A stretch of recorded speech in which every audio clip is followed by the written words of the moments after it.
The following video pertains to the movie Cabin in the Woods. Viewer discretion is advised. Please don't watch this if you're not comfortable with talking about a horror movie that involves sex and violence. Creature with 4 legs and a saddle. This one is based on the Japanese kappa. Kappas are known for drowning their victims, and it may be summoned by a saddle, turtle shell, or maybe even some frickin' sweet shurikens, I don't know. Seems like it'd be more at place in the Japanese ritual, but this one is housed by the American facility. Perhaps the Japanese have their own kappa, or, you know, maybe it's not a kappa at all. It's kind of hard to tell. Kevin. Kevin is never seen in the movie, but is described as quite a normal-looking man in the novelization, with no outwardly supernatural characteristics or even strange or improbable weapons or costumes. I believe Kevin may have been inspired by real-life serial killers and psychopaths of the real world. Unassuming and even friendly men like Ted Bundy, Ed Gein, or Jeffrey Dahmer. According to the novelization, he kills his victims by removing their blood and organs and by exsanguinating them. Kevin is summoned by reels of film. I speculate the film may be recordings of his home movies and maybe his early life, snuff films that he made of his victims. Could be an interview conducted by a psychiatrist or a policeman, or it could even just be like a fictional biography of his life. Clansmen. Based on the real-life American hate group, this monster is Phila done right. While the Ku Klux Klan is infamous for its promotion of white supremacy and hate crimes against black people, the KKK boasts a wide spectrum of bigotry they may draw from when they are selected for the ritual. Their particular ritual may tell the story of an offshoot of the Klan that worships the Ancient Ones, perhaps, instead of practicing their demented perversion of Christianity. Much like their real counterparts, they may abduct and lynch archetypes, perhaps tormenting them by placing a burning cross outside the cabin, all culminating finally in a hanging. They may be summoned by a noose, a crucifix, or even a Klan flag. Kiko, the Japanese floaty girl. Kiko is in the custody of the Japanese branch of the organization. Based on the Onryo of Japanese mythology, Kiko is a vengeful spirit that likely died in some horrible, painful way, that inflicts suffering back to her sacrifices. Much like the other vengeful spirits of Asian horror, she may claw and drag her victims, although she wasn't able to kill a room full of 9-year-old girls, so who knows. Kiko was exorcised during the 2012 ritual and bound to the spirit of a happy frog. The Japanese ritual may not have the same summoning method as the American, but if it does, she may be summoned by a VHS, not unlike Samara from the Ring franchise. Killer birds. These feathered fiends are inspired by Alfred Hitchcock's film adaptation of The Birds by Daphne du Maurier.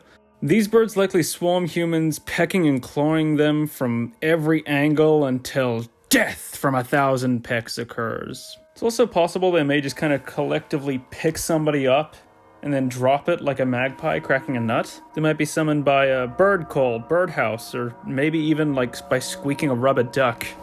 Puffy tentacle creature. Despite the name, monster is really more of a plant.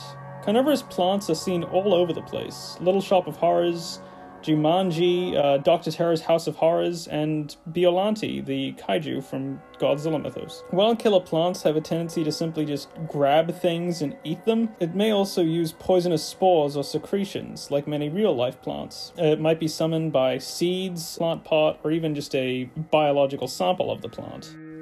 Killer robot. The fear of technology rebelling against humanity has been a prevalent fear since computers first learned to think, and the concept has featured in works like The Matrix, Terminator, RoboCop, and Maximum Overdrive. The robot is equipped with 2 buzzsaws, a tree trimmer, a shredder, and maybe a laser? Despite being a cold, calculating robot, it seems to move and act erratically. Perhaps robo-rituals may tell the story of a construction or servile droid that begins to malfunction, or worse yet, became smart enough to wonder why it had to follow orders. It could be summoned by a switch or a remote control, or by tampering with some schematics or a prototype of the kraken. Krakens are sea monsters from Greek mythology. The ocean is the single most hostile environment to humans on the planet, and remains as enigmatic as an alien planet to us. So, it's not uncommon to see monsters unknown sprout from the deep. Godzilla, Cthulhu, every single shark film, take your pick.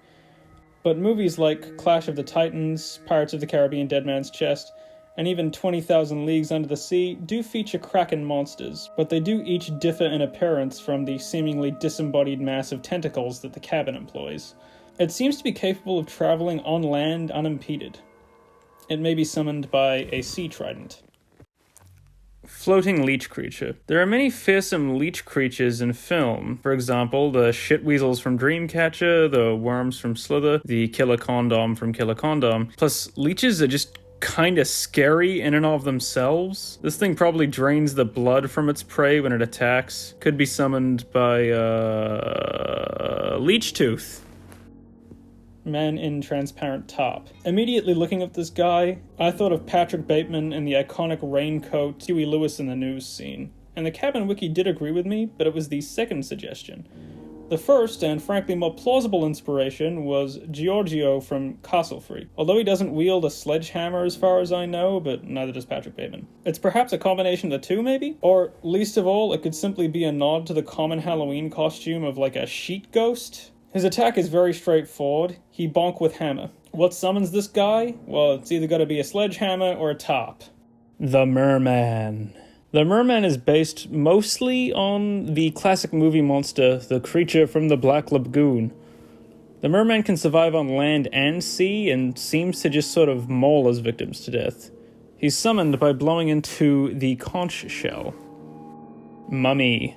The practice of preserving a dead body and burying it with a shitload of treasure, all guarded by a curse, has captured the imaginations of authors and filmmakers since the Egyptian craze of the 1970s. Though sluggish and undead, this mummy may distinguish itself from the zombies with human-like intelligence and a variety of magical powers, usually involving scarabs and sand and other deserty, Egypty shit. The mummy is seen wielding a dagger to kill a god as well. The mummy may be summoned by embalming equipment, some treasure, these things, a sarcophagus, mutants. The facility boasts many mutant creatures and species, but this particular one is just simply known as a mutant. So I'm going to narrow my lens here so I'm not to avoid repeating myself. Sporting bright orange uniforms akin to hazmat suits, these mutants may be the result of some scientific experiment gone wrong, or having some reaction to something horribly radioactive material. They attack as a pack by vomiting toxic acid onto their victims, suggesting they may have taken their cues from 1986's The Fly, probably the most famous body horror film, period. The mutant pack is summoned with a gas mask. Mutant in hospital gown. Now right now you're probably thinking, excuse me, didn't you already do mutants? And I have done mutants, yes, but this is mutant in hospital gown. It's two different species. Think of it like the difference between an elephant and an elephant seal. This mutant seems to have boils and lesions, suggesting that this mutant may instead be the victim of some horrific disease, or perhaps a medical experiment. Horrifying diseases feature in horrors and thrillers, such as I Am Legend, Cabin Fever, and even 28 Days Later. The hospital mutant seems to eat its victims. It may be summoned by medical waste. Or, something with like that biohazard symbol on it. Mutant girl. While we never see this monster in action, or even a simple photo of her acting menacingly, this is certainly one of the most striking monsters. Despite being labeled as a mutant, I think the character may be a reference not to men who have been transformed, but instead the many movies, horror and otherwise, that feature exaggerated deformities and disfigured characters. For example, The Hills Have Eyes, Basket Case, Freaks, and even the Batman villain Two-Face, or Some more sympathetic examples may include the Elephant Man, the Hunchback of Notre Dame, or even Alistair Moody from Harry Potter. The wiki speculates that she may be based on Lisa Trevor from the Resident Evil franchise. Mutant Girl does have a little green goo on her chin and coat, and may attack in a similar way to the previous mutants, vomiting green goo. She may also employ visceral beating as a tactic, pretty common to freak characters. I couldn't really think of a thing that would summon her that I haven't already said before for the other mutants, so if you have an idea, please leave it in the comment section down below. Pale Serpent. The Pale Serpent is a python-sized worm creature. Science fiction and horror have seen numerous scoliosophobia-inducing creatures, from the purple earthworms from Goosebumps' Go Eat Worms to the enormous aliens of Tremors and Dune. Several earthly worm cryptids populate the world's legends, for example, the Mongolian death worm, the Indus worm of Greek myth, and the Lambron worm of England. It probably doesn't do much else but dig, slither, and bite during rituals. It might be summoned by a seismometer. Pack of rabid dogs. This one's pretty easy. It's inspired by Cujo, the most famous rabid dog in horror. Hunting as a pack, these perpetually rabid Alsatians mercilessly maul whatever human they see. These monsters may be less effective than others, as rabies heavily affects coordination, breathing, cognitive functions. Despite that, these dogs seem to work well as a unit. Whether or not they are actually capable of transmitting the rabies disease is unknown, though it wouldn't really be particularly effective for the ritual, as it does take 2 days for an adult to die from rabies. So I suppose if the virgin happens to survive the spicy doggo ritual, they may simply die from the disease or have to be treated for it after the fact. These dogs may also be vulnerable to water, as rabies does induce manic hydrophobia. They are likely summoned by a shrine of dog statues. The reanimated. This is an easy one. The reanimated are based on the reanimated corpses from the Reanimator. Like I've suggested for most of the other Lovecraftian shit on this list, they may be summoned by the Necronomicon, or perhaps syringes full of the Reanimator serum from the movie. The Reaver. Reavers are from Joss Whedon's Firefly, a show I'm completely unfamiliar with. Reavers are a race of zombified humans that erupt into mad fits of rage and self-mutilation. Unlike most portrayals of zombies, the Reavers seem to be able to communicate and cooperate with each other, and even use tools they could before. Their modus operandi is as follows. If they take the ship, they'll rape us to death, eat our flesh, and sew our skins to their clothing. And if we're very, very lucky, they'll do it in that order. I don't really know what could summon them. If you're familiar with Firefly, please leave a comment. Reptilius. Reptilius is derived from the 1961 kaiju film Reptilicus. However, in the cabin lore, the interpretation is smaller and more anthropomorphic. Furthermore, certain crackpot conspiracy theories and ufology lore feature shape-shifting lizardmen. The 60s movie is more or less about a dinosaur brought back to life going on a rampage, so it follows Reptilius may have a similar backstory and modus operandi.